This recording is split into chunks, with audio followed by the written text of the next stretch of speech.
Shalom, jemaat Tuhan dimanapun berada, senang sekali bisa berjumpa kembali dengan saya, ya. Dan saya juga senang kita bisa beribadah bersama-sama, ya. Saya percaya di mana kita beribadah, di situ Tuhan hadir. Dan sebelum kita memulai mendengarkan firman Tuhan, mari terlebih dahulu kita berdoa. Bapa kami yang surga, kami bersyukur Tuhan atas anugerah-Mu dalam hidup kami, penyertaan kasih-Mu melimpah atas hidup kami. Saat ini kami mau merenungkan firman-Mu, urapi hamba-Mu, urapi jemaat-Mu, supaya sama-sama mengerti kebenaran firman-Mu. Dan firman-Mu dapat berakar, bertumbuh dan berbuah dalam kehidupan kami. Yang kami dapat jadikan firman-Mu pelita bagi kaki kami dan terang bagi jalan kami.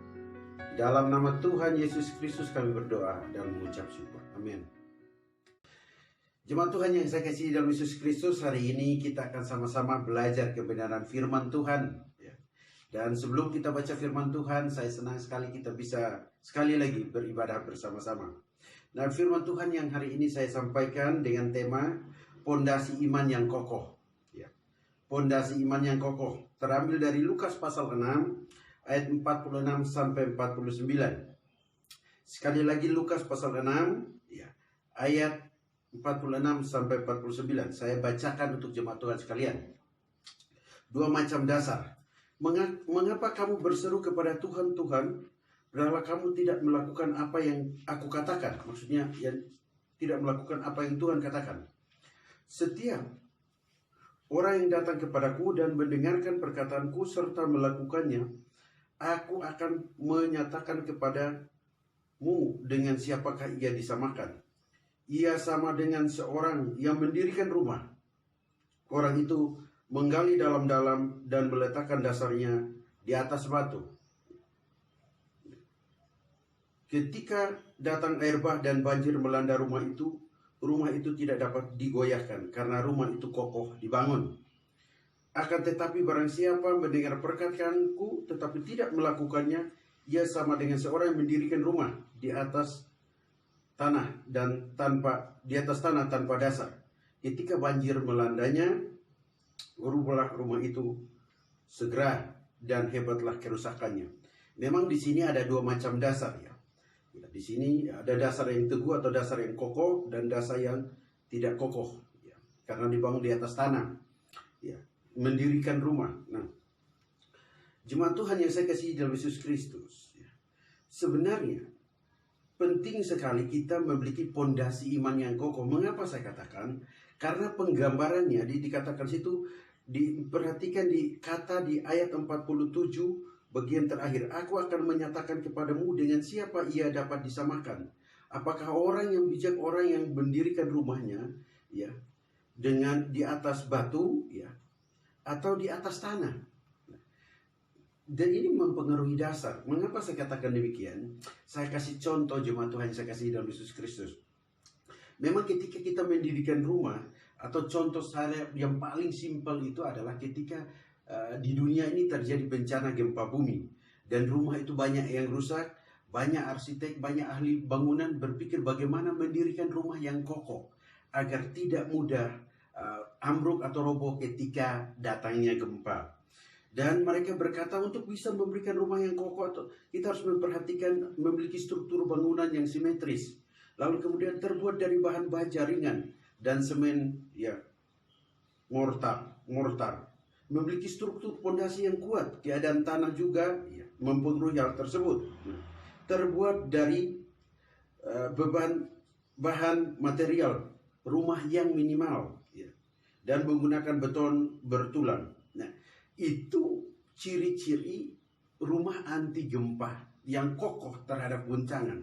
Tapi ketika kita baca di dalam teks ini dikatakan di ayat 49 berkata, akan tetapi tidak, ya, barang siapa benar perkataanku tetapi tidak melakukannya, ia sama dengan seorang mendirikan rumah di atas tanah tanpa dasar. Ketika banjir melandanya, rumah itu segera roboh dan hebatlah kerusakannya. Nah, ini menarik. Mengapa? Karena rumah itu didirikan di atas tanah dan hebatlah kerusakannya ketika ada banjir atau bencana datang. Nah, kalau gambaran tentang pondasi iman kita yang kokoh, kalau iman yang kokoh tidak mungkin mudah atau tidak semudah itu ambruk. Karena di ayat 48 ia sama seperti seorang yang mendirikan rumah. Orang itu menggali dalam-dalam, meletakkan dasarnya di atas batu. Ketika datang air bah, banjir melanda rumah itu tidak dapat digoyahkan. Karena rumah itu kokoh dibangun. Karena rumah itu kokoh dibangun. Nah, dari situlah saya kasih tema pondasi iman yang kokoh.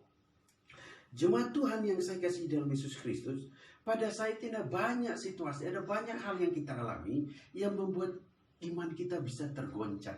Bahkan kondisi yang begitu tidak menentu ini bisa membuat kita goyah. Di manakah pertolongan Tuhan? Di manakah kasih Tuhan? Di manakah kuasa Tuhan? Kalau Dia berkuasa, mengapa hal-hal yang tidak mengenakan, yang tidak membahagiakan, yang merugikan saya harus alami? Kalau Dia Maha Kuasa, harusnya Dia tolong. Tapi jemaat Tuhan, tidak seperti itu seorang yang memiliki pondasi iman yang kokoh. Nah, mengapa? Karena kalau kita lihat di ayat 46, sekali lagi, mengapa kamu berseru kepadaku, Tuhan, Tuhan, padahal kamu tidak melakukan apa yang aku katakan. Standarisasinya bukan kita seberapa besar berteriak berseru kepada Tuhan, tapi melakukan firman Tuhan, taat melakukan firman Tuhan. Seringkali kita lihat orang sepertinya bertuhan, orang sepertinya beribadah kepada Tuhan, orang sepertinya percaya kepada Tuhan. Tetapi ketika masalah yang mereka alami, mereka tidak lagi berseru kepada Tuhan. Bahkan Alkitab mencatat di sini, tidak melakukan apa yang Tuhan katakan atau Tuhan perintahkan. Jadi jemaat Tuhan yang saya kasih dalam Yesus Kristus, di sini dikatakan dua macam dasar. Dasar iman yang kokoh seharusnya berdasarkan perilaku yang sesuai dengan imannya dia. Taat melakukan perintah Tuhan. Nah, namun sekarang saya bertanya bagaimana caranya agar kita memiliki pondasi iman yang kokoh. Bagaimana caranya supaya kita memiliki dasar iman yang kokoh. Bagaimana caranya agar kita memiliki pondasi iman yang kokoh. Cara yang pertama jemaat Tuhan yang saya kasih dalam Yesus Kristus. Coba kita fokus di ayat 47. Dia berkata begini. Setiap orang yang datang kepadaku. Perhatikan. Setiap orang yang datang kepadaku. Cara yang pertama supaya kita memiliki iman yang kokoh adalah senantiasa datang kepada Tuhan. Lukas 6 ayat 47a. Senantiasa datang kepada Tuhan. Kita harus beribadah kepada Tuhan. Kita harus teduh kepada Tuhan. Membangun relasi dengan Tuhan. Membaca firman Tuhan supaya iman kita semakin dikuatkan. Bahkan berseru kepada Tuhan di tengah situasi dan kondisi yang tidak menguntungkan bagi kita secara manusia. Tapi Allah tidak pernah tinggal diam. Ketika kita datang kepada Tuhan, kita lagi membangun relasi dengan Tuhan. Karena Tuhan sumber kekuatan kita. Tuhan sumber keselamatan kita. Itu khotbah minggu lalu yang saya katakan. Bahwa Tuhan pun sumber pengharapan kita. Dia dapat menolong kita. Yang penting kita melekat. Yang penting kita melekatkan diri kita kepada Tuhan.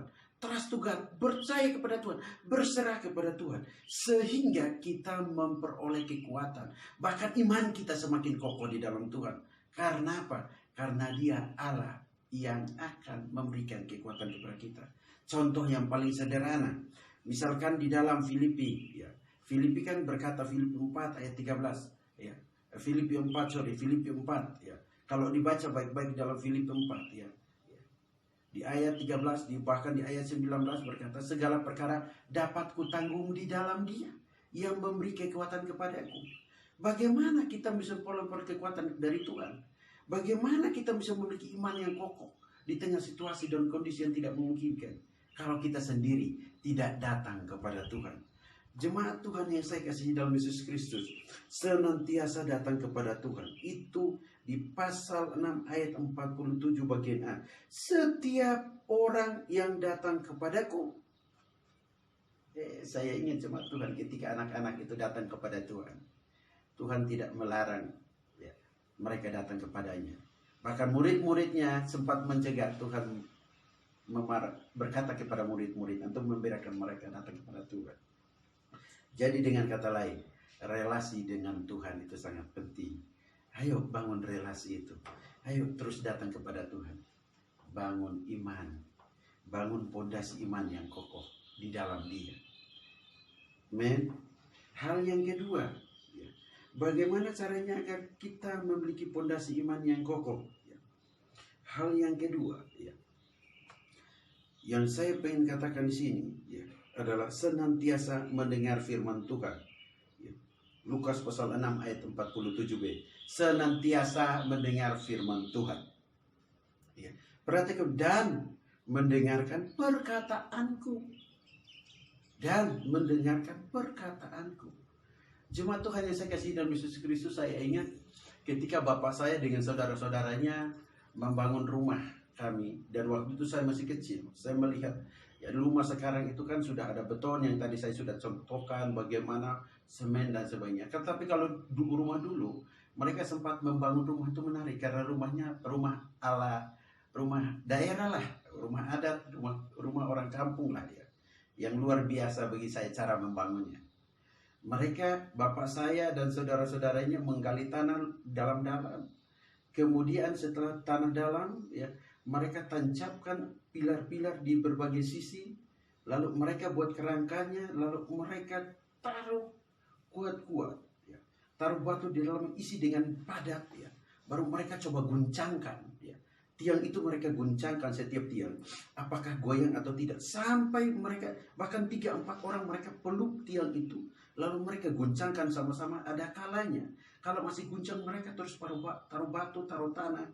Baru kemudian taruh semen. Mereka berbuat demikian supaya betul-betul rumah itu kokoh. Ya. Tiangnya. Kemudian baru mereka pasang rangka dan pasang atap dan sebagainya. Sampai rumah itu selesai. Ketika saya melihat bapak saya melakukan itu, mereka mengkomunikasikan satu sama lain, bekerja sama membangun rumah yang kokoh itu. Nah, jemaat Tuhan yang saya kasih dalam Yesus Kristus, ketika saya melihat bahwa bapak saya berkomunikasi dengan mereka atau saudara-saudaranya, saya mengingat bahwa ternyata Alkitab juga mengajarkan senantiasa mendengar firman Tuhan. Seandainya mereka tidak berkomunikasi dengan baik, rumah itu mungkin tidak jadi, tapi tidak sebagus dan sekuat harapan bapak saya. Nah, demikian pun Tuhan mengharapkan, Tuhan mau supaya kita bukan saja datang kepada Tuhan, tapi kita juga belajar mendengar firman Tuhan. Belajar mendengar firman Tuhan. Mengapa saya katakan?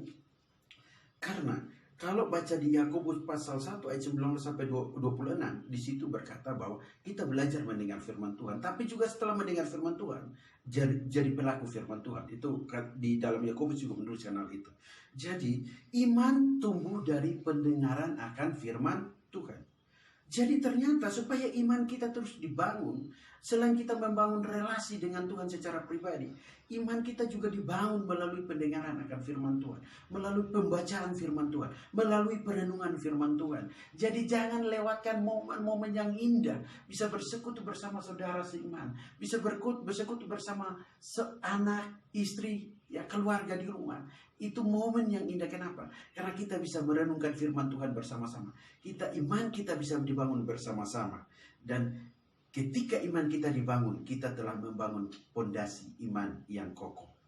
Itulah tema khotbah saya hari ini. Jadi hal yang kedua, bagaimana caranya agar kita memiliki pondasi iman yang kokoh? Jawabannya itu senantiasa mendengar firman Tuhan. Jadi jangan ketika ada pemberitaan Injil, jangan jauh, belajar dengar, terus dengar. Karena imanmu akan terus dikuatkan, akan terus dibangun. Pengenalannya yang akan Allah akan menjadi bagian dalam hidupmu pribadi, lepas pribadi. Haleluya. Hal yang ketiga, bagaimana caranya agar kita memiliki pondasi iman yang kokoh. Hal yang ketiga, di Lukas pasal 6 ayat 47, saya bagi saja, bagian C, senantiasa melakukan firman Tuhan. Perhatikan baik-baik. Di bagian C dia berkata begini, ya. Setelah mendengar perkataanku serta melakukannya.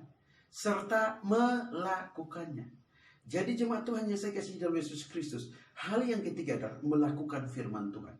Taat melakukan firman Tuhan. Mengapa saya katakan di situ? Karena sekali lagi, kalau saya bandingkan tadi dengan Yakobus pasal 2, coba saya bacakan Yakobus pasal yang Yakobus pasal yang ke-1, ayat yang ke-22, berbunyi seperti ini. Tetapi hendaklah kamu menjadi pelaku firman, dan bukan hanya pendengar saja. Sebab jika tidak demikian kamu menipu diri sendiri. Sebab ayat 23, jika seorang hanya mendengar firman saja dan tidak melakukannya, ia adalah seumpama seorang yang sedang mengamati mukanya yang sebenarnya di depan cermin. Ya. Jadi dengan kata lain dikatakan di situ menjadi pelaku firman. Jadi jemaat Tuhan yang saya kasih dalam Yesus Kristus, hal yang ketiga, senantiasa melakukan firman Tuhan. Dengan kata lain, setelah kita membangun relasi pribadi dengan Tuhan, setelah kita beribadah kepada Tuhan, setelah kita bersekutu dengan Tuhan, setelah kita berdoa dengan Tuhan, setelah kita merenungkan firman Tuhan, setelah kita mendengar firman Tuhan, yang paling penting adalah taat melakukan firman Tuhan di dalam kehidupan kita. Kata Yakobus di situ, ia seperti seorang yang menipu dirinya sendiri.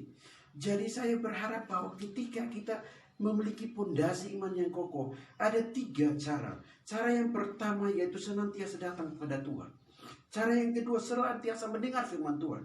Tapi iman tumbuh dari pendengaran firman Tuhan. Tapi cara yang ketiga adalah belajar untuk melakukan firman Tuhan. Senantiasa melakukan firman Tuhan. Inilah yang saya sampaikan. Mengapa? Karena kalau kita tidak melakukan firman Tuhan, kita tidak bisa menjadi garam dan terang di tengah-tengah dunia ini. Kita tidak bisa menjadi berkat di dunia, di tengah-tengah dunia ini. Bahkan kita sendiri tidak bisa memperagakan kehendak Allah. Jadi dengan kata lain, kalau kita sudah datang kepada Tuhan, kita sudah mendengar firman Tuhan, marilah kita melakukannya. Dalam kehidupan kita, dalam kehidupan keluarga kita, dalam kehidupan bermasyarakat, bahkan berbangsa kita. Dan semoga apa yang saya sampaikan ini dapat memberikan kekuatan, dapat memberikan dorongan bahwa sekalipun kita beribadah di rumah kita masing-masing, dimanapun kita beribadah, saya tetap percaya bahwa pondasi iman kita tetap kokoh. Apapun persoalan yang datang menimpa kita, apapun masalah yang kita hadapi, saya percaya pondasi iman kita tetap kokoh. Mengapa? Karena kita letakkan dasarnya secara benar di dalam Tuhan. Amin. Amin. Jadi kiranya firman Tuhan yang saya sampaikan ini dapat menguatkan jemaat Tuhan sekalian dan memberikan dorongan agar kita hidup melakukan firman Tuhan di dalam hidup kita pribadi lepas pribadi. Mari kita berdoa. Bapa kami yang di sorga, di dalam nama Yesus Kristus Tuhan Yesus Selamat, terima kasih atas kebenaran firman-Mu. Biarlah firman-Mu ini dapat menjadi pelita bagi kaki kami dan terang bagi jalan kami. Tapi Tuhan kami mohon, mampukan kami oleh Roh-Mu yang kudus, supaya setelah kami membangun relasi, datang kepadamu, dekat kepadamu, kami juga mendengar firman-Mu, kami juga melakukan firman-Mu. Dan hidup kami semuanya untuk memuliakan nama-Mu. Jemaat Tuhan yang saya kasihi dalam Yesus Kristus, arahkanlah hatimu dan terimalah berkat daripada Tuhan kita Yesus Kristus. Tuhan menyinari wajah-Mu dan memberi engkau damai sejahtera. Tuhan menyinari wajah-Mu dan memberi engkau kasih karunia di dalam Tuhan kita Yesus Kristus. Tuhan menyinari wajah-Mu dan menuntun engkau ke seluruh kebenaran sampai Maranatha mulai hari ini. Amin. Salam jemaat Tuhan. Sekian firman Tuhan yang saya sampaikan. Tetap memiliki fondasi iman yang kokoh. Tuhan Yesus memberkati kita semua. Amin.